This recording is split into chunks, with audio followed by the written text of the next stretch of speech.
Hello, everyone. Welcome to the News Browse News broadcast. A recent fire at the Fairview homeless encampment in Penticton, British Columbia, has reignited serious public safety concerns. The incident, which occurred on a Saturday evening along Highway 97, involved fast-moving flames and the alarming sound of exploding propane tanks.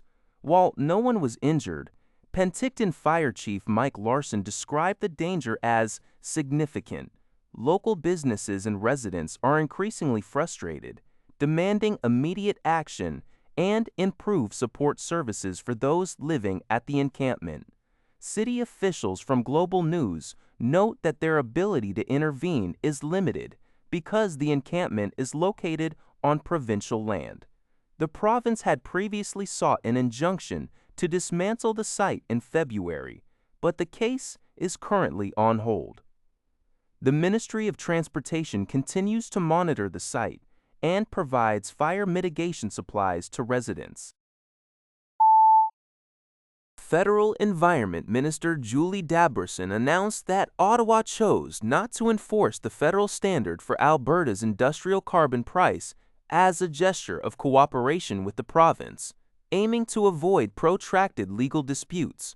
Alberta had recently introduced changes to its industrial carbon price program, which resulted in carbon credit prices dropping significantly. Following a new agreement between Prime Minister Mark Carney and Alberta Premier Danielle Smith, Alberta's effective carbon price is set to reach $130 per ton by 2040, with the headline price hitting $100 per ton by 2027 and $137 by 2035. The federal government subsequently updated its national industrial carbon pricing trajectory to align with this new Alberta deal. While Michael Bernstein of Clean Prosperity Canada views this as modest progress and a positive collaborative approach, environmental groups like Environmental Defence and Greenpeace criticized it as a weakening of Canada's climate efforts. Simon Donner, a climate scientist, expressed disappointment, questioning the long-term effectiveness of a system that now features carve-outs, as reported by the Canadian press. Newswire.ca reports that the International Competitive Dancer Registry, ICDR, has officially launched danceID, a free, industry-wide verified identity system for competitive dancers.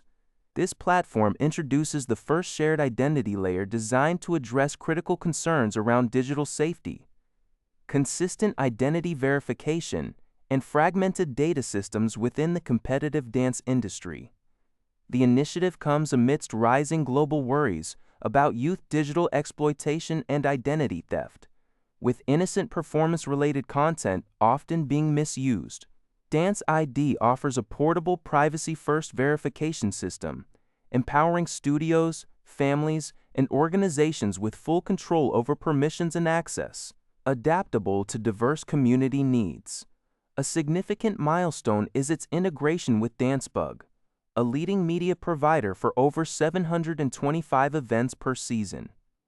ICDR aims to provide athlete-grade standards, ensuring a safer and more accountable digital future for dancers by removing financial barriers to adoption. A new survey by Atradius reported by Newswire.ca indicates that a significant majority of companies in Western Europe are struggling with late payments. Nearly 4 in 5 businesses are facing delayed B2B transactions, a trend attributed to restricted access to bank finance and mounting cost pressures driven by inflation and geopolitical instability. This has led to trade credit becoming the dominant financing method for B2B sales, accounting for 52% of all transactions, thereby increasing payment risk for suppliers.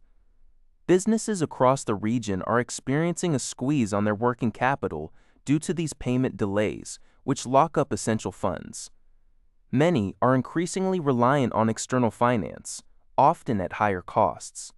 The Atradius Payment Practices Barometer 2026 highlights that over half of companies do not expect any meaningful short-term improvement in payment behavior. This fragile business confidence is prompting many to plan for multiple economic scenarios. The report emphasizes the need for businesses to balance flexibility with tighter controls to manage the rising payment risks effectively. An essay from the Fraser Institute argues that members of Parliament, MPs, who switch political parties should be required to trigger by-elections. The essay highlights research indicating that only 6% of voters are primarily motivated by individual candidates, with party leaders, 39%, and parties, 24%, being far more influential. This suggests that floor crossing is a personal decision by the MP, not a reflection of voter mandate. The Fraser Institute proposes that such MPs should either sit as independents until the next election or face a by-election to restore democratic legitimacy and public trust. The essay notes support for similar measures in other countries, like New Zealand. It emphasizes that elected officials must prioritize serving their constituents over personal ambition to rebuild trust in politics. This news is from newswire.ca. That's all for this video. Thank you for watching. See you in the next video.